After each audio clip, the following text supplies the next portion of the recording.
चाहे तुम फिजिक्स से कितना भी हेट करते हो। तो एक ऐसा सिग्मा प्लान मैं तुम्हें बताऊंगा, ये सब्जेक्ट तुम्हारा फेवरेट बन जाएगा। या फिर तुमने इस सब्जेक्ट में अभी तक कुछ नहीं पढ़ा है तो बस इन टॉपिक्स को लगा लेना, तुम्हारे लिए इनफ है। बिकॉज ये 20% टॉपिक्स तुम्हारे क्लास 12th के फिजिक्स के बोर्ड एग्जाम में 80% स्कोर करा के दे रहे होंगे। तो क्या करना है, कौन से टॉपिक्स तुम्हें करने हैं, सब कुछ अच्छे से डिटेल में बताऊंगा। बस बने रहो मेरे साथ एंड तक। So hi everyone, this is Mukul Bhardwaj और आज की वीडियो में हम बात कर रहे होंगे क्लास 12th फिजिक्स के लास्ट मोमेंट प्रिपरेशन की। अगर तुम्हारा प्री बोर्ड का भी एग्जाम है तो तुम इस वीडियो को फॉलो कर सकते हो। जो भी मैं तुम्हें इंपॉर्टेंट टॉपिक्स बताऊंगा ना, तुम्हें उन्हीं को करना है बस, और फिर चले जाना अपना एग्जाम देने। तो सबसे पहले इस वीडियो में मैं तुम्हें 80-20 रूल के बारे में बताऊंगा, उसके बाद मोस्ट इंपॉर्टेंट टॉपिक्स के बारे में, और फिर लास्ट में होगा तुम्हारा सिग्मा स्ट्रेटजी जो कि सबसे इंपॉर्टेंट है। तो चलो फिर स्टार्टिंग करते हैं 80-20 रूल से। तो 80-20 रूल का सिंपल मीनिंग है कि तुम फिजिक्स के अंदर 80% स्कोर कर रहे होगे सिर्फ इन 20% टॉपिक्स को करके। इसका मतलब है कि तुम्हें पूरे सिलेबस को कंप्लीट नहीं करना है, बिकॉज ऑलरेडी तुम्हारे पास टाइम कम है अगर तुम प्री बोर्ड देने वाले हो तो, वरना बोर्ड्स के टाइम तक तुम्हें सभी टॉपिक्स को कवर कर लेना है। बट मेन फोकस तुम्हारा इन 20% टॉपिक्स पर होना चाहिए। तो कौन से वो 20% टॉपिक्स हैं, उनके बारे में चैप्टर वाइज बताता हूँ। चलो, तो टोटल तुम्हारे 14 चैप्टर्स हैं, जिसमें मैं तुम्हें हर चैप्टर के अंदर से 2 से 3 इंपॉर्टेंट टॉपिक्स बताऊंगा। अब ये मुझे कैसे पता चला कि ये इंपॉर्टेंट है? तो सिंपली यार, मैंने लास्ट 10 ईयर्स के सभी मोस्ट रिपीटेड PYQs को एनालाइज किया और तब जाके मुझे पता चला कि ये क्वेश्चंस बहुत ज्यादा इस वाले टॉपिक से रिपीट हुए हैं, तो यही इंपॉर्टेंट है। तो टेंशन मत लो, मैं गारंटी लेता हूँ इन्हीं से तुम्हारा क्वेश्चंस आ रहे होंगे। 80% तो तुम इजीली स्कोर कर लोगे। तो फर्स्ट चैप्टर आता है तुम्हारा इलेक्ट्रिक चार्ज एंड फील्ड। तो यार इसके अंदर तुम्हारे 3 मोस्ट इंपॉर्टेंट टॉपिक्स हैं। फर्स्ट है तुम्हारा गाउस लॉ और second application of Gauss law. ये दोनों ही टॉपिक इतने ज्यादा इंपॉर्टेंट है ना कि हर बार इन्हीं से क्वेश्चंस पूछे जाते हैं, मतलब इस चैप्टर के अंदर से, ठीक है। और थर्ड तुम्हारा है इलेक्ट्रिक फील्ड। इससे भी क्वेश्चंस पूछे जाते हैं बट इन दोनों से ज्यादा नहीं, ठीक है। इसके बाद तुम्हारा सेकंड चैप्टर है electrostatic potential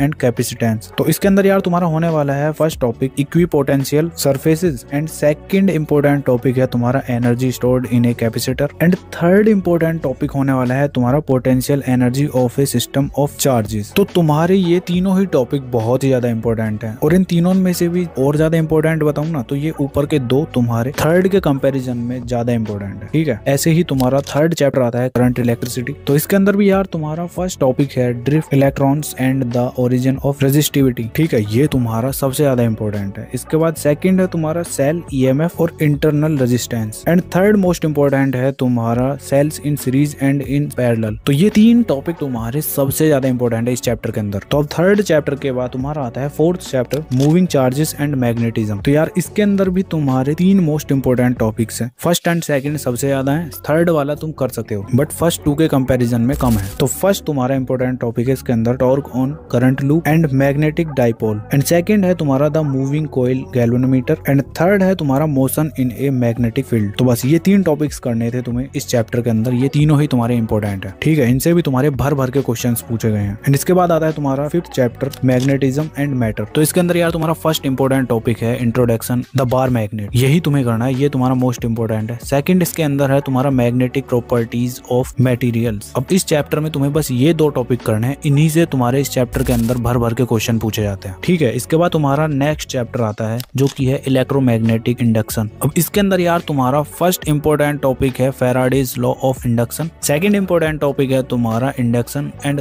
third important topic है AC जनरेटर। इन 3 टॉपिक्स को अच्छे से कर लेना इस चैप्टर के अंदर, इन्हीं से तुम्हारे एग्जाम में क्वेश्चंस बन रहे होंगे इस चैप्टर के अंदर से, तो कोई इतना टफ नहीं है, ठीक है। इसके बाद आता है तुम्हारा नेक्स्ट चैप्टर अल्टरनेटिंग करंट, जिसके अंदर भी यार तुम्हें 3 टॉपिक्स को करना है और तीनों टॉपिक से बहुत ज्यादा इंपॉर्टेंट है। अब फर्स्ट टॉपिक है तुम्हारा इसके अंदर AC voltage applied to a series LCR circuit, ठीक है। सेकंड है तुम्हारा power in AC circuit the power factor and third है तुम्हारा ट्रांसफॉर्मर्स। इन 3 टॉपिक्स को एकदम अच्छे से तैयार कर लेना इस चैप्टर के अंदर से, तुम्हें बाकी कुछ करने की जरूरत नहीं है, यही इनफ है, ठीक है। इसके बाद तुम्हारा नेक्स्ट 8th चैप्टर आता है जो कि है इलेक्ट्रोमैग्नेटिक वेव्स। इस चैप्टर के अंदर भी तुम्हें यार 2 टॉपिक्स ही करने हैं। फर्स्ट टॉपिक तुम्हारा होने वाला है इलेक्ट्रोमैग्नेटिक स्पेक्ट्रम और सेकंड इंपॉर्टेंट टॉपिक होने वाला है इलेक्ट्रोमैग्नेटिक वेव्स। इन दोनों ही टॉपिक से तुम्हारे बहुत ही ज्यादा क्वेश्चंस पूछे जा रहे हैं, तो इस चैप्टर के अंदर ये दोनों मस्ट डू हैं, ठीक है। इन्हीं को कर लेना बस। अब इसके बाद आता है तुम्हारा 9th chapter ray optics and optical instruments. तो यार ये चैप्टर भी तुम्हारा बहुत ही ज्यादा इंपॉर्टेंट है। इसके अंदर भी तुम्हारे ये 3 इंपॉर्टेंट टॉपिक्स होने वाले हैं जिनको तुम्हें करना है। फर्स्ट टॉपिक तुम्हारा होने वाला है refraction of spherical surfaces and by lenses. Second तुम्हारा होने वाला है ऑप्टिकल इंस्ट्रूमेंट्स एंड थर्ड तुम्हारा मोस्ट इंपोर्टेंट टॉपिक होने वाला है रिफ्रैक्शनल थ्रू ए प्रिज्म। तो यार इसके अंदर तुम्हें बस ये ही 3 टॉपिक्स करने हैं, इन्हें कर लोगे इनफ है तुम्हारे लिए, बिकॉज पास्ट कुछ ईयर्स में तुम्हारे इस चैप्टर से बहुत ही ज्यादा क्वेश्चंस पूछे गए हैं, तो हल्के में तो बिल्कुल भी मत ले लेना इसको, ठीक है। अब तुम्हारा नेक्स्ट चैप्टर आता है जो कि है वेव ऑप्टिक्स। इसके अंदर यार तुम्हें सबसे पहले करना है interference of light waves and Young's experiment and second करना है तुम्हें डिफ्रैक्शन। बस इसके अंदर तुम्हें यही 2 टॉपिक्स करने हैं, बहुत ही ज्यादा क्वेश्चंस पूछे जाते हैं, तो गलती से भी स्किप मत कर देना, इन्हीं को कर लो इनफ है। बाकी के भी टॉपिक्स कर लेना अगर तुम्हारे पास टाइम बचता है, नहीं तो तुम्हें ये सभी टॉपिक्स करने हैं पहले। अब इसके बाद आता है तुम्हारा 11th chapter dual nature of radiation and matter. तो यार इसके अंदर सबसे पहले तुम्हें करना है experimental study of photo electric effect and second topic तुम्हें करना है आइंस्टीन फोटो इलेक्ट्रिक इक्वेशन, जिसके अंदर तुम्हारा एनर्जी क्वांटम ऑफ रेडिएशन होता है, ठीक है। एंड इसके बाद आता है तुम्हारा third most important topic wave nature of matter. बस ये 3 टॉपिक्स कर लो इस चैप्टर के अंदर, तुम्हारे लिए इनफ है, बहुत ही ज्यादा इंपॉर्टेंट है, तो अच्छे से करना, ठीक है। इसके बाद आता है तुम्हारा 12th चैप्टर एटम्स। तो यार इसके अंदर तुम्हें फर्स्ट टॉपिक करना है alpha particle scattering and Rutherford's nuclear model of atom. इसके बाद तुम्हें सेकंड टॉपिक करना है line spectra of the hydrogen atom, ठीक है। जब ये हो जाता है तो थर्ड टॉपिक तुम्हें करना है Bohr's model of the hydrogen atom. तो बस ये 3 टॉपिक्स ही करने हैं तुम्हें इस चैप्टर के अंदर, तुम्हारा काम हो जाएगा, ज्यादा कुछ करने की नीड नहीं है, ठीक है, यही इंपॉर्टेंट है। एंड अब आता है तुम्हारा 13th चैप्टर न्यूक्लियाई। तो यार इसके अंदर तुम्हें बस 2 टॉपिक करना है, फर्स्ट टॉपिक है तुम्हारा mass energy and nuclear binding energy, और उसके बाद तुम्हें सेकंड टॉपिक करना है न्यूक्लियर एनर्जी। बस इस चैप्टर के अंदर तुम्हें ये 2 टॉपिक्स ही करने हैं, इन्हीं को कर लेना इनफ है, बिकॉज इन्हीं से तुम्हारे बहुत ज्यादा क्वेश्चंस पूछे जाते हैं। अब तुम्हारा बचता है लास्ट चैप्टर जो कि है सेमीकंडक्टर इलेक्ट्रॉनिक्स। तो इसके अंदर तुम्हें 2 टॉपिक्स करने हैं, फर्स्ट तुम्हारा है सेमीकंडक्टर डायोड, सेकंड है तुम्हारा application of junction diodes as a rectifier. बस इसके अंदर भी तुम्हें बस यही 2 टॉपिक्स करने हैं, यही तुम्हारे इंपॉर्टेंट है। तो सभी चैप्टर्स के मोस्ट इंपॉर्टेंट टॉपिक्स मैंने कवर कर दिए हैं। अब तुम्हें पता चल चुका है कि कौन कौन से इंपॉर्टेंट टॉपिक हैं, लेकिन ये करने कैसे हैं, कहाँ से इनको पढ़ना है, अब आगे क्या करना है, ये सब जानना है तो तुम्हें ये सिग्मा प्लान को फॉलो करना पड़ेगा। तो मेरी जान प्लान कुछ इस तरह से है कि तुम्हें सबसे पहले यूट्यूब पर जाना है। अब इसमें तुम 2 तरीके से लेक्चर अटेंड कर सकते हो। फर्स्ट है तुम्हारा कि तुम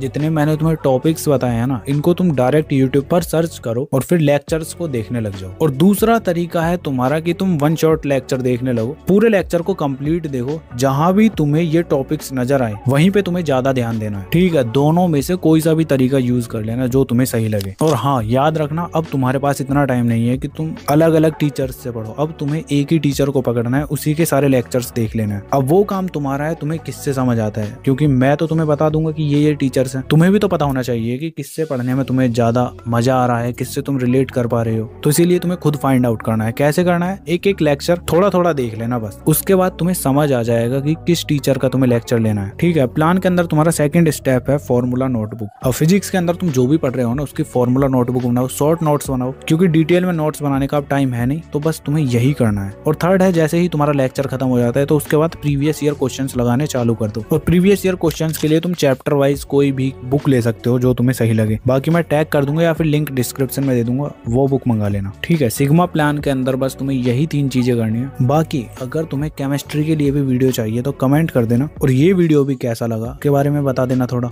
और हाँ, तुम्हें अपनी स्क्रीन पर ये वीडियोस भी शो हो रही होंगी, इनको भी तुम देख सकते हो, तुम्हारे लिए ही है। बाकी चलो मिलते हैं नेक्स्ट वीडियो में, तब तक के लिए keep learning, keep studying and keep smiling.